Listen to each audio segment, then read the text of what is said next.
હવામાન વિભાગનું latest update. Gujarat, Rajasthan સહિત અનેક રાજ્યોમાં ભારે વરસાદની આગાહી.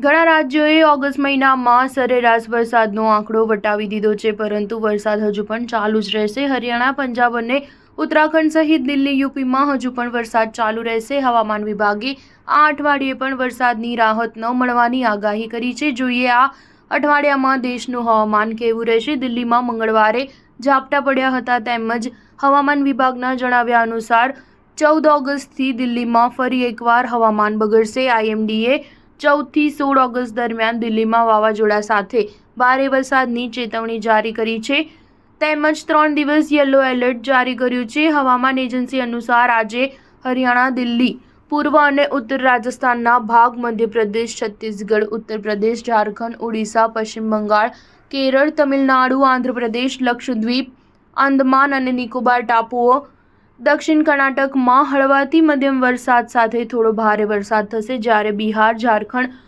પૂર્વોત્તર ભારત, તેલંગાણા, આંધ્રપ્રદેશ, પંજાબ, જમ્મુ અને કાશ્મીર, ઉત્તરાખંડ, હિમાચલ પ્રદેશ અને ગુજરાતમાં હળવાથી મધ્યમ વરસાદની શક્યતા છે. આ ઉપરાંત સૌરાષ્ટ્ર અને કચ્છ, મહારાષ્ટ્ર, આંધ્રપ્રદેશના દક્ષિણ કાંઠા, તમિલનાડુ, લદ્દાખ અને પશ્ચિમ રાજસ્થાનમાં હળવો વરસાદ શક્ય છે. રાજસ્થાનમાં સતત 3 દિવસથી મુશળધાર વરસાદ ચાલુ છે અને આજે ચોથા દિવસે પણ વરસાદની સંભાવના છે.